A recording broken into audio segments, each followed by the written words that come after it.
સુરતમાં લોકોને બ્લેકમેલ કરીને લાખો રૂપિયા પડાવનાર શખ્સને પોલીસે આખરે ઝડપી પાડ્યો છે। સુરતમાં પત્રકાર હોવાની ઓળખ આપીને લોકોને બ્લેકમેલ કરી લાખો રૂપિયા પડાવનાર આરોપીની પોલીસે ધરપકડ કરી છે।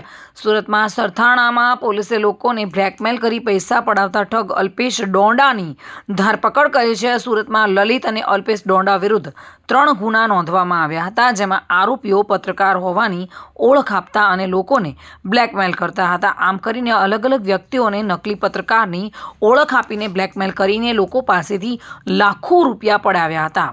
જો કે આ સમગ્ર મામલે સરથાણા પોલીસે આરોપી અલ્પેશની ધરપકડ કરી હતી અને સરથાણા ખાતે આરોપીને લઈ જઈને પોલીસ દ્વારા ઘટનાનું રિકન્સ્ટ્રક્શન કરવામાં આવ્યું હતું।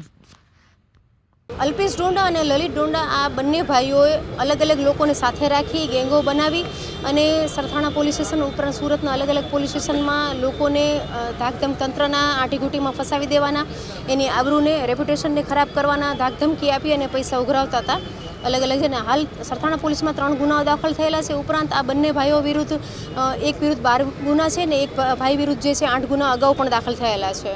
અત્યારે જે અલ્પેશ વિરુદ્ધ ગુનો જે છે એ પાર્કિંગમાં તમારે જે પાર્કિંગ છે ગેરકાયદેસર છે, તમે આ ગેરકાયદેસર પાર્કિંગના તમે અમને પૈસા નહીં આપો તો અમે તંત્ર દ્વારા આનું તોડફાડ કરાવી દઈશું, આવી ધમકી આપીને એની પાસેથી પૈસાની ખંડની ઉઘરાવેલ છે અને હાલ એને પૈસાની ક્યાં ક્યાં માંગણી કરેલ છે અને ક્યાં એને શું કઈ રીતે ગુનાહિત કૃત્ય આચરેલ છે એ માટે રિકન્સ્ટ્રક્શન કરી રહ્યા છીએ।